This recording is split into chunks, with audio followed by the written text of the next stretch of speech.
Sa wakas, natupad na rin ang 20 kilo na bigas. Pero nandun lang po sa Visayas. Wala pa po sa buong Pilipinas.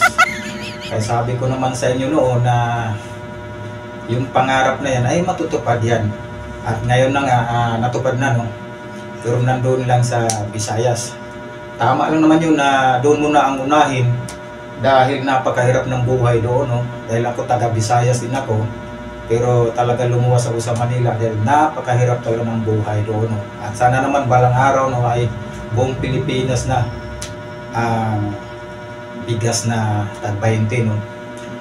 Pero itong balita na ito ay nakarating na ito kay Tatay Digong dahil nandoon, no, si Congressman Pulong at ibinalita niya ito, no, sa kanyang tatay tungkol sa bigas na tag-20. Kaya ano kayang reaksyon ni Tatay Digong tungkol sa bigas na tag-20, no? Kaya panoorin po natin ang video, no? Panandalian lang ito, kaya panoorin po natin ang video. Kong, kamusta po si Tatay Digong ngayon? Okay naman. Tawa ng tawa, kwentuhan. Pinapabot niya sa Pilipino na he loves his country and the Filipino people and he will remain na utusan ninyo. Galing pa sa tatay niya raw, sa kanya hanggang sa aming mga anak. Yun yung gusto niya pabot sa inyo na kami forever, pag ang pamilya namin, maging utusan ng mga Pilipino. Sabi niyo, tumatawad siya. Ano yung pinagtatawa niya kanina? Jokes namin, pamilya.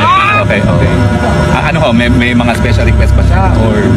Yun, pajama. Bibili ako mamaya, Primark lang siguro, para mura. Oh, Tapos, yun, brief, mga ganyan. Tapos, itong jacket, gusto niya. Anong style ng brief? Sir, may tanong kasi sir kung nalabhan na ba daw ni mo ang brief sa ukapa? Karoon na pagkasulod, basi Monday siguro.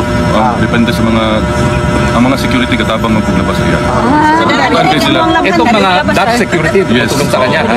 Merong isa nagluluto sa bahay, dinadalhan din sa pagkain. Ano ba ho, yung mga guards niya, puboto na ba sa eleksyon? Well, ano hong sabi niya tungkol sa eleksyon niya bilang alkalde ng Davao City? Yun, may message din siya para sa mga Davao yun na yun, salamat sa suporta at sa pagsalig sa Bisaya, pagsalig sa iya, sa aming pamilya. And may message siya kay Pastor, patawagan niya sa akin. Later na lang kung makontak mo. Hindi ba? Pinapabot yung happy birthday greeting kay Pastor. Kay Senator pala. Ano? Naaabala ba ho si Presidente na nandito siya habang magkakaroon ng eleksyon? Hindi naman. Sabi niya, nandiyan naman daw sa Paste. Kaya na rin Paste. Kamusta naman po ang lagay natin sa Davao City? Ako? O siya? Yung buong pamilya po. Yung buong pamilya Duterte po. Sana okay lang. Sana okay lang. Ano ba ho? Meron ba tayong kailangang katakutan sa mga katunggali natin sa politika sa Davao? Yan, wala akong... Yan, hindi ko alam. Ito, ang Panginoon na bahala sa kanila. Tapos tinatanong niya kung may maganda dito, sabi ko marami. May Norway ganda, may German ganda. Sa pagkain po, okay na ba ho yung pagkain? Okay naman. Meron nga yung sa security linulutuan. Linulutuan din siya. Mababait sila lahat. Ako na maglabas. Mabuti naman. Dapat sila lang maglabas ng Coke Zero.